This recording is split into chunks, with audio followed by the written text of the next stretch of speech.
Good day. Hello, everyone, to this fifth edition of the Customer Experience Benchmark sessions. We perform these for the Customer Institute, fastest growing network on customer experience professionals and interested people at the globe at this very moment.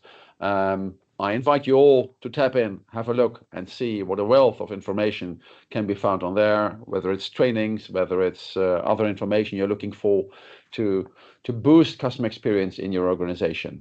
Welcome, everyone. My name is Nils Schmeling. I'm your host today, and I'm very, very happy to have today our very special guest from the other side of the globe, seen from your side then, Sean.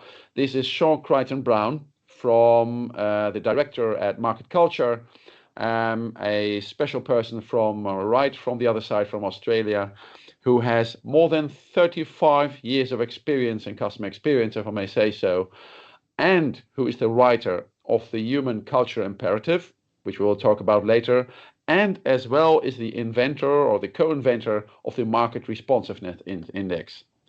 Sean, a lot to talk about. Welcome to have you here. Thank you very much. And thanks for everyone in this call as well. As usually, we want to make it as highly interactive as possible. So in case you have questions, raise your hands and you can open up your mics, share your questions, and let's do it. We have this hour is all for us together here. And let's tap into the experience from Sean at this very moment. Sean, my first question, and hello to Australia. Good afternoon for you, and good morning from us here. Good to have you here. Thanks for opening your time. I know you're very busy with helping a lot of clients at this very moment. Again, my first question just would be, and we have several ones, with this vast experience you have in customer experience. At this moment, 35 years wrapped up, what is your main insight on customer experience? Just in a minute. Yeah, my history goes back all the way through to being a salesperson, which is, as you say, is over 35 years old.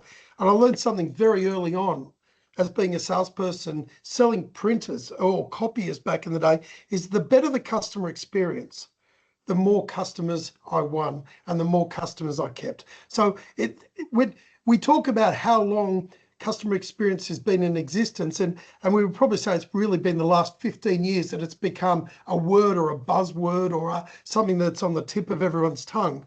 But really, it goes back before yours and my time. It goes back to where if people wanted to retain and hang on to customers, they had to deliver them a great experience. And I think one of the things that we find in customer experience, the majority of the people that work in this space have a lot of experience to begin with, not just around customers, but they live the experiences. They've lived the heartache of losing customers. They've lived the heartache of not retaining them. And it's made them frustrated. They've gone, how that customer, I thought they loved us, but they don't. And so the culmination of everything that I've done over my life and over my history has come to believe that if we look after our customers, they'll look after us. And that's a vital thing in every business. But I'm afraid to say it's not that way in every business. It's just not, it's not on the tip of everyone's tongue, and it's also not lived throughout a lot of businesses. It's spoken about, but it's not actually acted upon. So it's kind of a little bit of a history with me where my heart comes from around the word customer experience.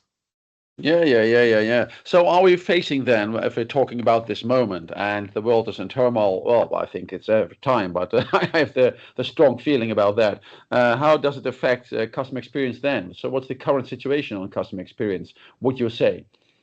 Yeah, look, I think that we're in very different times today, and we all went through COVID.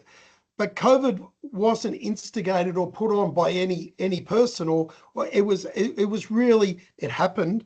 And we can point fingers, but it was unavoidably happening. And I think now COVID taught us a lot of lessons that we can't be complacent. I think today customer experience is having a very tough time. I think that customers are having a very tough time getting what they're paying for and getting the value from it, because companies and organizations are stretched. They're trying to do way too much. Every time I speak to a leader, we speak about 5 subjects in 15 minutes rather than 1 subject in 15 minutes. And to me, that means confusion. It means we're kind of working on way too much at the same time, and we're not achieving anything. And I'm feeling here, and listeners, I'm sorry if I put a downer on this, I'm in this space, is I think customer experience at the moment is taking more of a back seat, and other things are taking more of a front seat, unfortunately. And that front seat, we all talk about AI and what it's doing to the market, but I think the front seat right now is in the times that we're going through is survival. And how can we look at our organizations and rationalize them in order to get through this period of uncertainty? And we're seeing already the large software companies making massive redundancies. I don't feel sorry for the software companies at all. I feel sorry for the 16,000 people that were made redundant. I feel for the people that received an email from the heads of Atlassian inside that organizations that came to work to receive an email that they no longer have a job. There's no empathy. There's no conversation. It's just a blunt email. And back throughout my life, I would never imagine that could happen, but we're letting technology take over who we are. So I think that we're in a crux right now in customer experience. I think we're in crux in a lot of areas inside businesses. And I think they're giving way too much credit to AI. And I don't think a lot of people really understand truly what its impact or what it's going to do. I think they're just jumping into it way too fast, and it's like sink or swim. And most of them are sinking. They're not swimming. And eventually they'll swim, but they're going to burn themselves out on the way, and frustration. So we in customer experience must hold leadership accountable. And how we do that is difficult. It's making sure that the company at this point in time doesn't reduce costs that put our customers at risk. Yeah, a lot of I get these points that you're pointing out, and I expect that many of us, they will resonate with us, as you're saying. And you already talk a lot about the employees, the culture, the people. That is something that has a special place in your thinking, isn't it? How does that come? Because there are, in my thinking always, I think about strategy, about leadership, employees, and then the customer, what he feels, and the process and everything. How about your focus on the culture in organizations? Yeah, I'm going to answer that in 2 ways. Strategy and leadership require employees to be engaged. Right? So strategy doesn't work unless it's lived by the employees. The leadership can stand up in town halls or whatever they want to do and verbalize their strategy and verbalize what they want to do. And you've got thousands of employees sitting there saying, really? Mate, you just don't understand what's going on in this company, so your strategy is not going to work. So I don't. There's no wrong or right with what you're saying, Nils. What is it? I think all 4 things that you said there: strategy, leadership, employees, and customers. We talk about them actually as one, as a unit. And we talk about, in our framework at Market Culture, we talk about leadership being engaged with employees, employees being engaged with customers, customers being engaged with leadership, and employees being engaged with customers. So it's a triangle that there is no beginning and there is no end. It's a constant circle of activity that goes on. And within that triangle is strategy and leadership and employees and customers again. And when they're united together and there's a common understanding across the board, the business can drive forward. When there's uncertainty or there's disconnect between those 3 areas, we're going to be singing from different hymn books, and things aren't going to work. The employee's going to say one thing, customers are going to believe another thing, and leadership are heading in another direction, and strategy's out the back door. And so to me, it's a crux in the business that we've got to get this triangle. And it's not really rocket science. It's been around before I started selling, and that it was natural that leaders had to go out and see customers, understand their needs, understand the implications and the problems that are going on in their businesses so that they can go down in the business and fix them. But I'm finding today that leaders are involved in far too many other things because they've taken their interest away from customers. They're purely going away from customers. I'm actually doing some work with a company right now that's the opposite. that leadership have left the office and they're out with customers. Really? And like they're seriously 3 days a week out there on sites doing with customers. They're a big organization around the world. And I'm sitting there going, my God, I don't know how I can help you. Why? You've engaged market culture to actually work with you, but you're doing what we preach. You're actually already doing the things. And when we used our tools with them, the results came out that they're doing it. And so I was like, and so they've just validated exactly what they're doing, that the staff, the employees, the customers and themselves are on board together. I'll just give you one more little quick story behind this. Is I worked at Konica Minolta, the big printing company. You'd know them in Europe and across the world for many years. And when I first started in sales, I was a typical sales guy. Don't go to my clients. No one's to speak to my clients. You don't go near my clients. If you say the wrong word to my clients, I'm going to come down on you, and it's going to be World War III.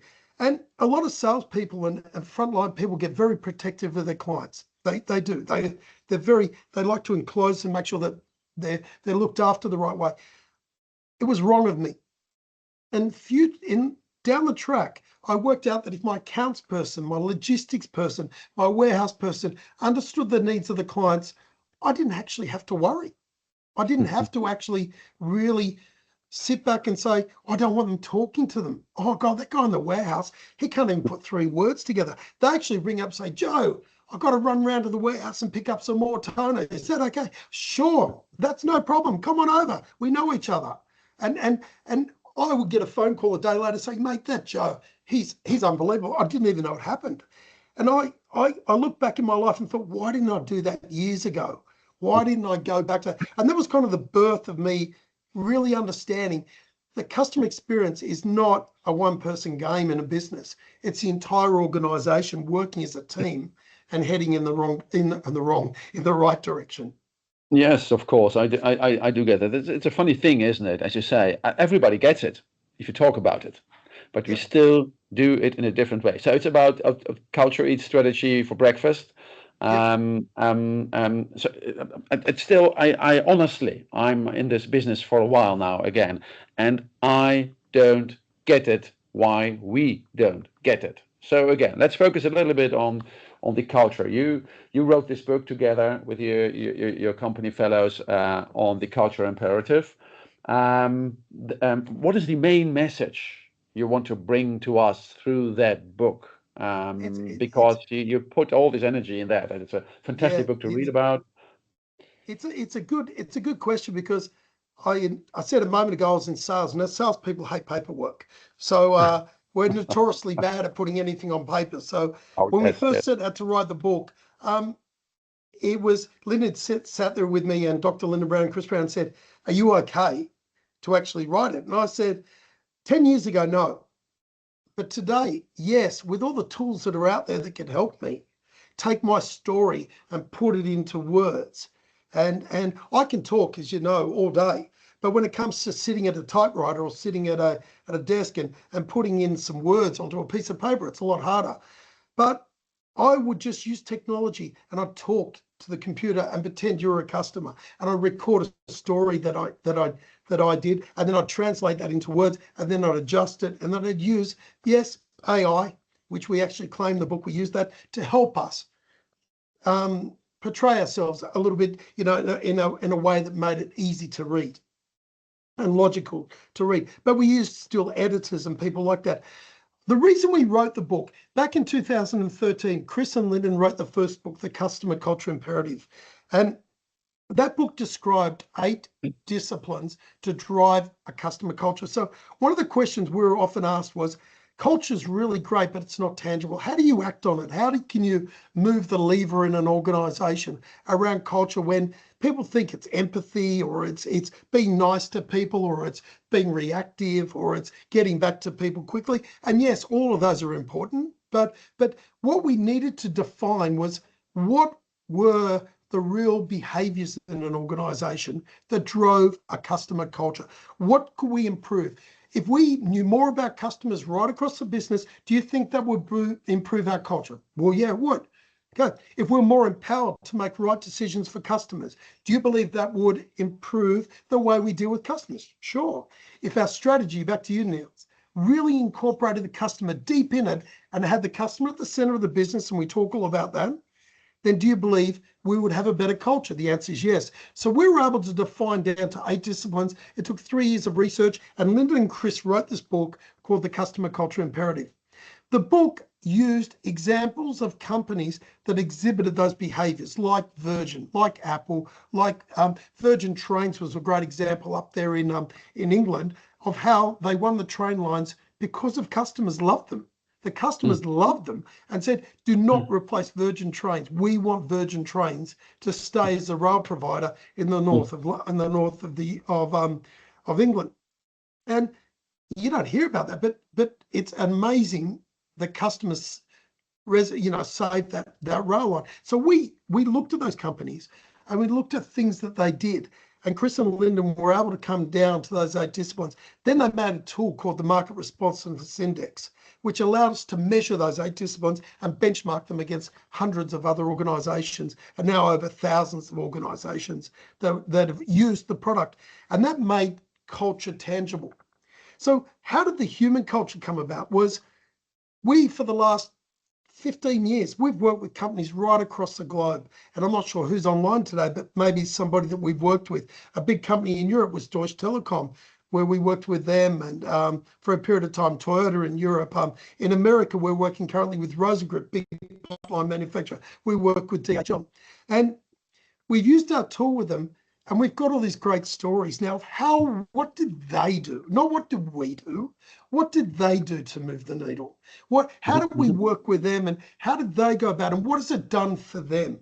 So case studies, references, and then interviews that we've done with great leaders that are out there.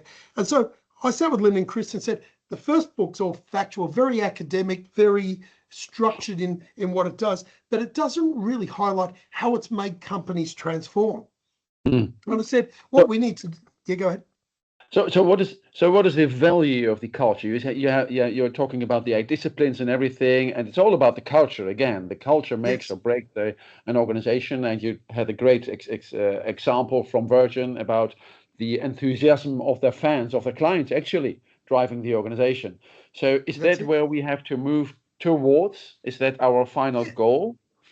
I think culture drives. You say culture drives strategy for breakfast. I say that actually they work hand in hand. A great strategy is no good without a culture, and a great culture is no good without a strategy. So you can actually, going back to your first comment of now you're writing what you're saying. It's just how we massage them together, right? So you need both to work. Culture is the foundation of why we come to work. People come to work for a paycheck, but it's the foundation of why we either like walking into that building during the day, or we don't like walking into the building. And that culture is, I don't know an employee that doesn't sit at the desk and say, I want to deliver for the customer. I've never met an employee who says, I'm going to destroy this company. I'm going to do everything I can to make customers leave us. Most of them say, my day's a good day when I can please a customer. And that's cultural. That's the ability to be able to act on what's important to those customers. So culture is what we've gone about making is we've built the framework, we've got the methodology, we've got the measurement tool, but what we really look for, and all those are great, we look for feedback from the staff to tell us what they need to do. What is hindering them from doing those things? And that's the verbatim comments we get through the program. And in that program, Nils, we analyze those verbatims to come with common themes, sentiment, and recommendations of what we need to do in the company to move the needle. And and then we continually measure to make sure that we're moving the needle forward, and it makes culture become tangible and makes it actionable. And so that gives leaders the capability of saying, this is what we can do because we've listened to you, the employees. And is that your experience, that in organizations we do not listen enough to that? Is it a kind of blind spot, or how should I see that in organizations? 100%. Really? It's such a, I don't believe that enough leaders truly know what's going on deep in the business. I believe there's a layer between leadership and employees that I call, well, Lyndon calls it the marzipan layer. That whatever's up gets stuck coming down, and whatever's below gets stuck coming up. And I'm not saying that's with every customer, because companies like Amazon in its early days under Jeff Bezos didn't have the marzipan layer. Apple didn't have the marzipan layer. A lot of them don't have it. Or companies that are very customer centric don't have it. But those that are not customer centric really have a very strong marzipan layer. And a lot of the times when we use our assessment tool and we deliver the results to leaders, they're quite horrified at what they find, at no one's told me that, or I didn't know that was a problem, or I can't believe that many people said the same thing about that issue.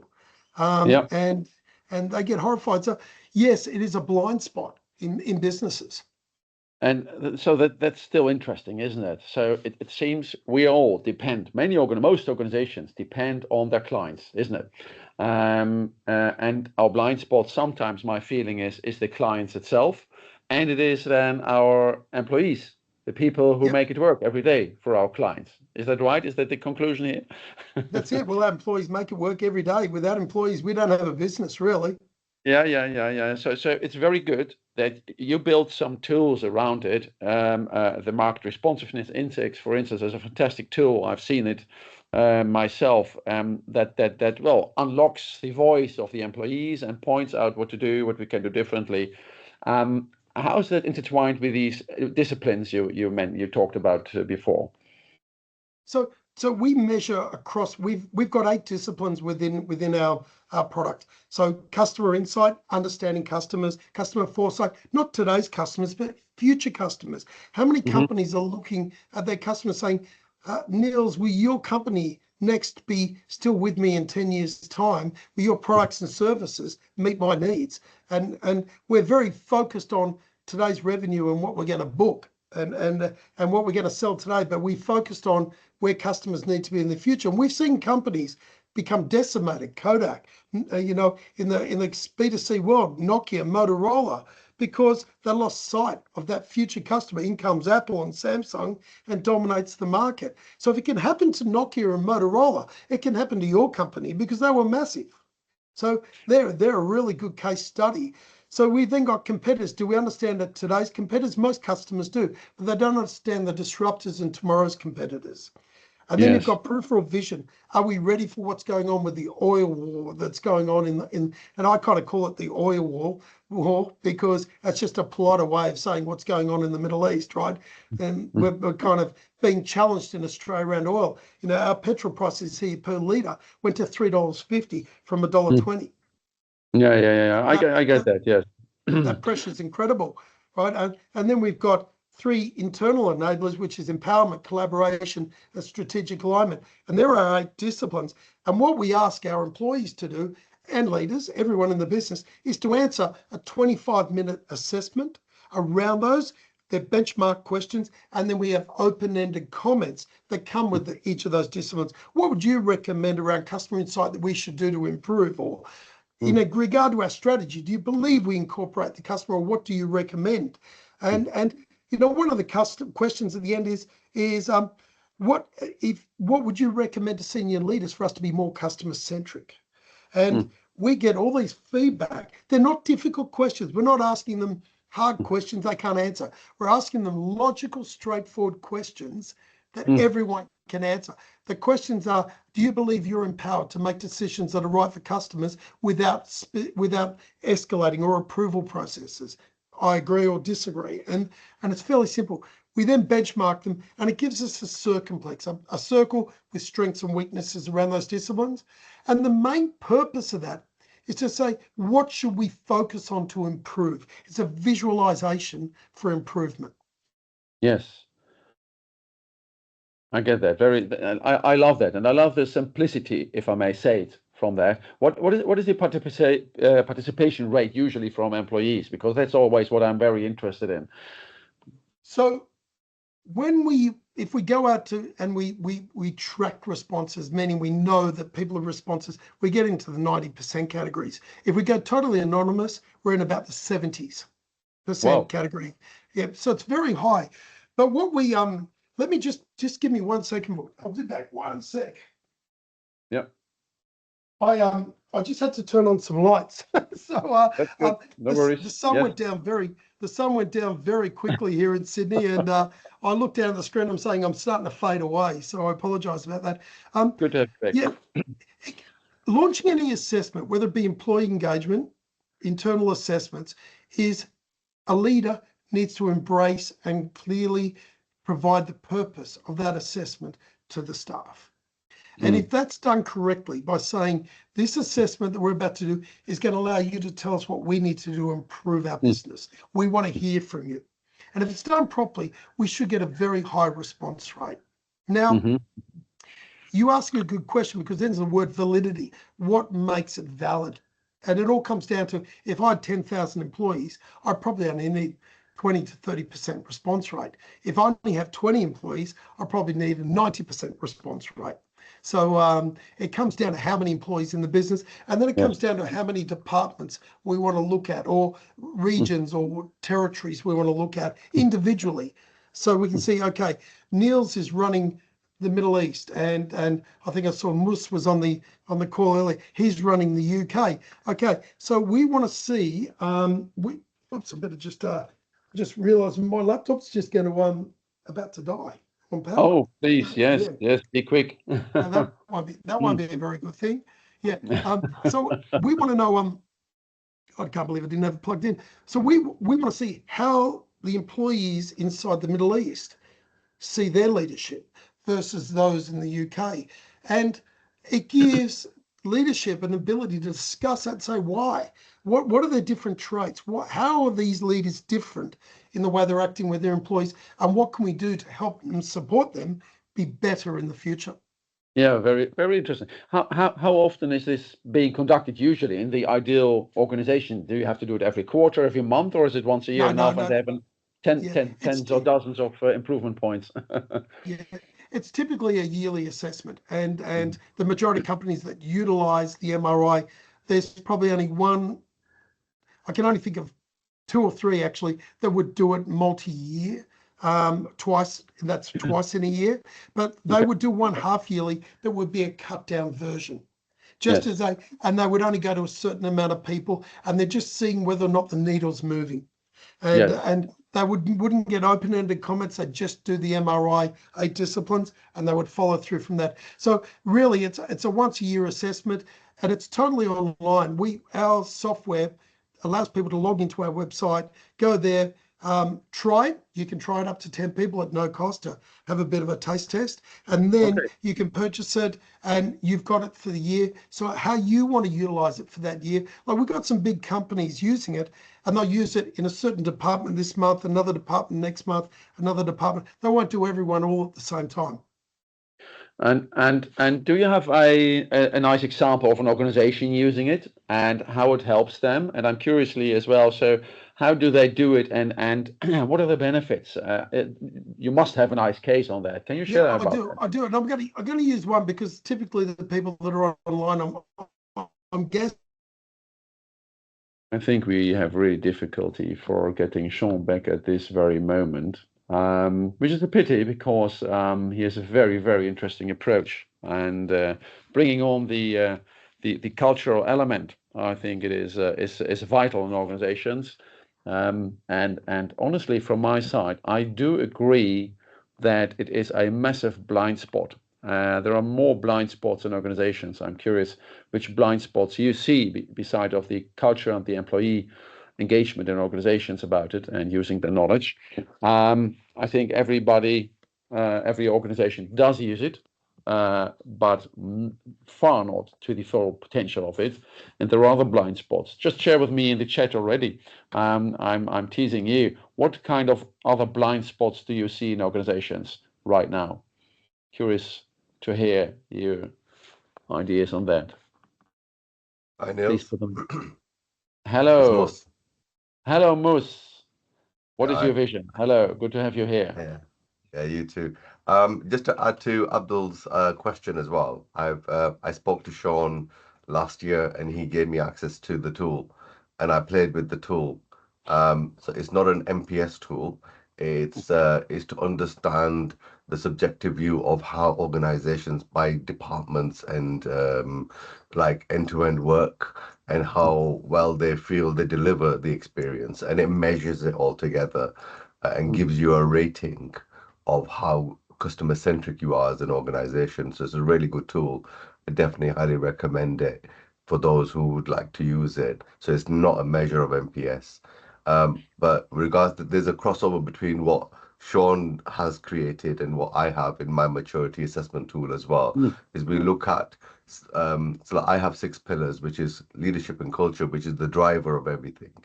Mm. And there's something that I always refer to is called the service chain profit model, Yeah. where you look at where does the profit actually come from, and when you go through the connectivity of everything elements in your organization, it's always the leadership that creates the culture that builds the employee advocacy and empowerment and achievement of delivering that experience to your customers, which makes your customers your advocates and want to spend more, which creates more profit. So Mm. that's a straight, simplified way of proving how much importance leadership and culture is in all organization and whatever they do. Mm. Thank you very much for sharing that, Moose. This is very interesting as well. There is Sean with another computer. Let's see if that works. Hello, Sean. Are you here with us?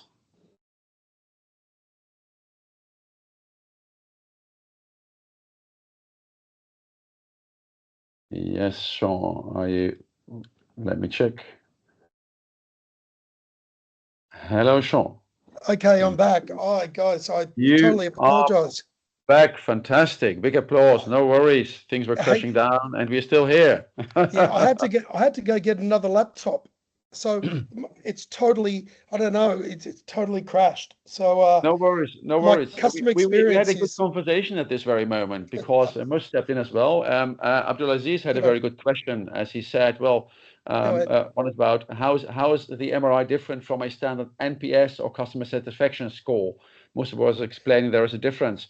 What would your explanation be on that? Yeah, look, I think that both customer satisfaction is important. The customer satisfaction is the customer's point of view. So, Mm. and it's also a reactive point of view. It's happened after the event. So I go do a service with the customer, I send them an assessment or a survey. They send back the details and away we go.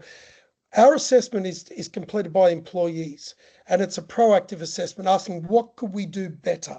What should we be doing to improve our culture and what we do within our business? So we are actually the gap between EX and CX. I actually get more challenged on the other side. Like we do an employee engagement survey. Why do we need yours? An employee engagement survey is important, but it's all Yeah, about internal. It's about yeah. us internally. Do I like my boss? Am I going to stay in the company? But it's not about customers. So our assessment is the gap between employee engagement and customer satisfaction, NPS. Yeah, yeah. So that's very clear. Just in case, if you have a camera, please try to put it on. I know it's dangerous now, but let's see if you get you in here in a visual way as well. And the other thing I like very much, I wanted to bridge that, and Abdul is helping us with a second question. Yes, is about the correlation between the MRI and predicting, and the correlation with business outcomes, retention, revenue growth. I think you have some ideas and investigations on that, Sean. Yeah. Yeah, look, it's $1 million question. If leaders aren't going to set the dollar signs, they're not going to do too much about it, right? It's Mm, mm, financial is important. We've been able to link the disciplines to financial outcomes. For instance, customer satisfaction, innovation, new product success, revenue, profit, growth are all being validated that if we move the needle on the MRI, we improve customer insight, we'll improve our profitability in our organization. Not only have we proven it, as in statistically and through scientific research, we've actually seen it with customers. So with working with Vodafone, we're able to measure EBIT data, we're able to measure their improvements, we're able to measure their financial returns. mhm. It's not a hard question really to answer, that if we retain customers and we're better to our customers, that they'll stay longer. And if they stay longer, well, they'll obviously buy more, or they'll have more services with us. So definitely, we've been able to prove that. And the book spends quite a bit of time on the ROI of the MRI. Yes. So totally. So does it mean that it gets the cultural element from being usually in many organizations an HR responsibility more as a commercial issue in organizations? Can I say that, or how would you state that? No, I think you say it exactly. I would say not even 2% of our contacts are HR. I would say the big positive is we've had CX people who have a link to senior leadership utilize it to escalate their capabilities. So an example is Deutsche Telekom with Beatrix. Beatrix was the head of customer experience for Deutsche Telekom, and she was looking for a way to connect customer experience to leadership. But when everything's tactical, it becomes very difficult. They don't want to be involved in those type of things. They want to be involved in things that are strategic. And so using the MRI, that's a very strategic tool, she was able to connect the dots through to senior leadership. And using that, she actually was promoted soon after doing everything that they did. So we do get a lot of CX people using it, but we also get a lot of senior executives that use our product. And for CX people who are on this call today, one of the heartaches that we all have is we speak with CX people inside an organization, and it takes a long time for anything to go anywhere because they don't have the authority, many of them, to spend the dollars. They're told, go away, do the research, come back, tell us what you want. By the time they get back with that research, the company's moved on to other things. And these plans stall. The thing about using the MRI is it connects customer experience to senior leaders. And so it can be used as a leverage tool. So that's so interesting, and there my next question would be, from my years of experience in this field, you have a great report, you have great insights, but how to bring those into action? You have a connection through a screen or whatsoever to the leaders of an organization. How to bring it into action? I think there's a step before action, which is discussion. All right, so the first thing the MRI really does when it's tabled at a senior level or even at a management level is it creates a lot of discussion around why do we or don't we do these things. And I think the biggest start of any project is a mind shift, a shifting of the minds in a direction that's positive and that they can work with. So the first thing is that's what the MRI does on its initial visit. Typically out of the MRI, we pick up certain recommendations coming from staff that we can act on very quickly. And those are things that when we act on them quickly, we engage the employees in the business. So do you have an example of an organization where how does the leadership use the MRI outcomes? Do they have it in weekly or daily sessions or a monthly meetup for someone? How do they do it? Yeah. Okay. So I'll give you an example of a company here in Sydney, which was a large medical company that we worked with, and we're still working with them. And out of the MRI, collaboration was a very big issue. Right, it was a big issue in the score and in the feedback is front of house didn't talk to back of house, didn't talk to warehousing, didn't talk, and there was big disconnects, and it was very legacy driven and very siloed. So we ran some initial workshops with them around how do we pull these walls down? How do we transform the business and monitor that? And we put actions into place with that organization to create a transformation project with them. And it was something constantly worked on. It wasn't, do we do it once a week? It was in every town hall. How are we collaborating? It was getting front of house and technicians to take back of house out to meet customers. So when you talk about our 8 disciplines, we talk about customer insight, we talk about empowerment, collaboration, but they all intertwine. They all work actually in conjunction with each other. So when we work on one, we're actually working on another. So they had a program put in place called a day out on the road each month with customers. And so the program was for front of counter service and salespeople to take back of counter people from finance, logistics and accounting out and out to meet customers. And it was an unbelievable thing. It wasn't difficult. People learn from that so much, they become more effective in their role. I love that idea because and actually with every benchmark, and I'm very much in benchmarking, learning from great organizations. Every time I see the really great benchmarks, it is leadership and employees being connected to really understand what's going out there in the field, on the floor and with the customer. So I love these points very much. And as you say, the day on the road is a fantastic approach doing these things. How many organizations, how many of you, how many of us are really doing this every day? Sean, we have another question, a great question from Ritesh. It's about global organizations which act in different regions, how to effectively design and implement a unified customer experience strategy that respects, and here it comes, and adapts to regional differences and customer mindsets. It's an interesting one because there are cultural differences between different countries and the way that customers do act but deep down, I think that the customers across the world expect to get what they paid for, and the promise made by that organization, typically throughout different countries, doesn't alter.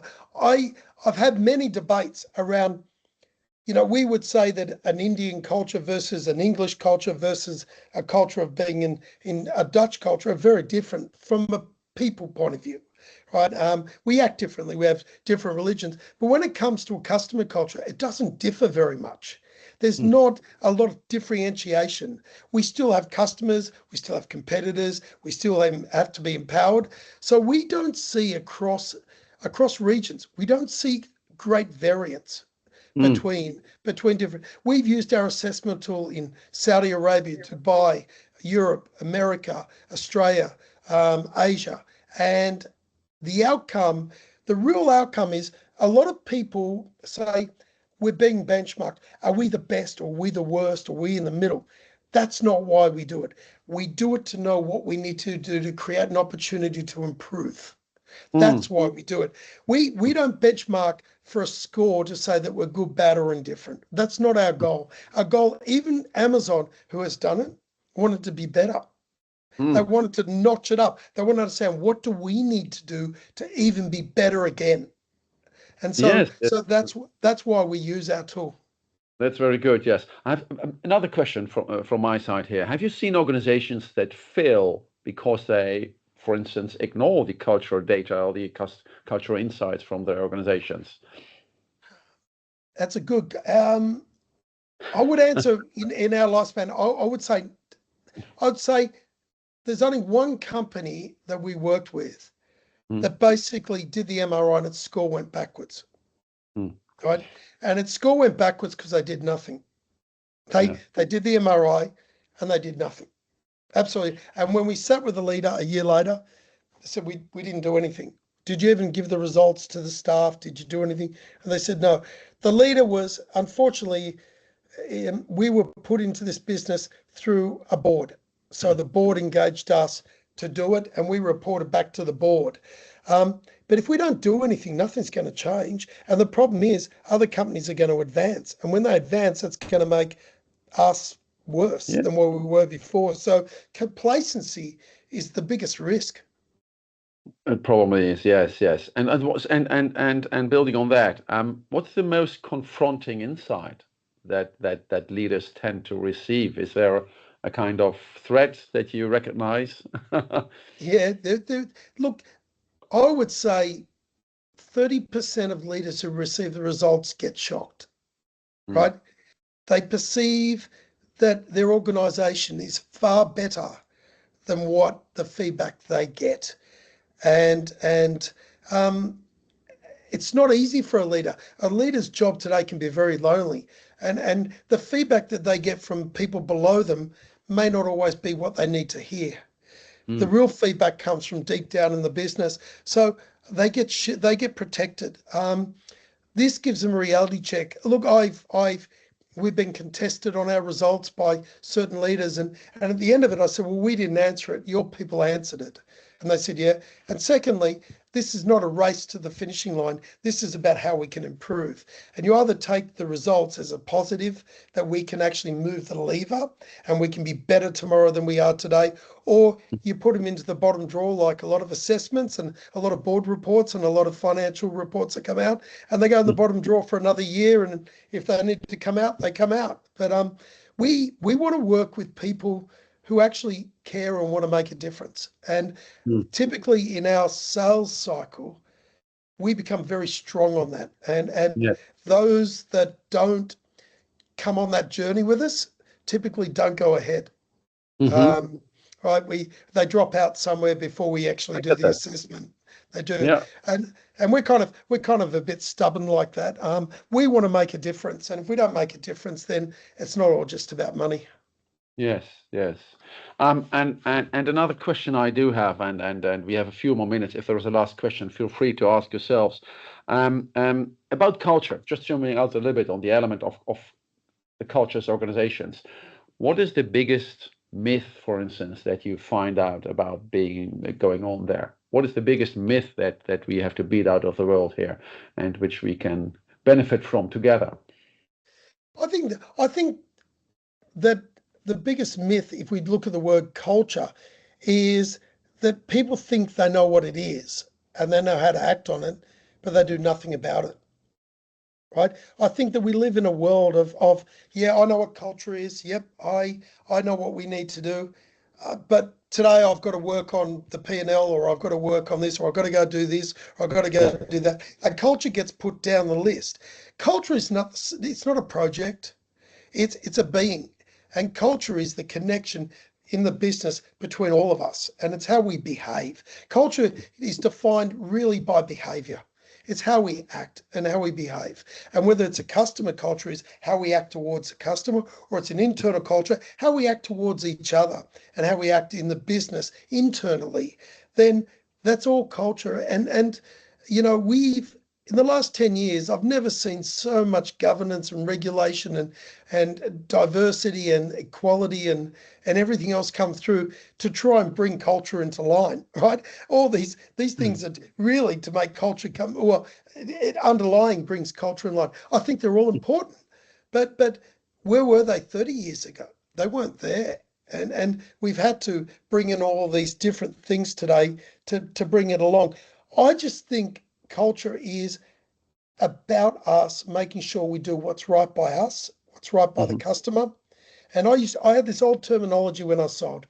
If the deal's good for the customer, if the deal is good for our company and the deal's good for me, do the deal, right? Look after the customer. And that's how I sold. And was my terminology. If the deal wasn't good for one of them, I would pull out of the deal. It had to be right for everyone.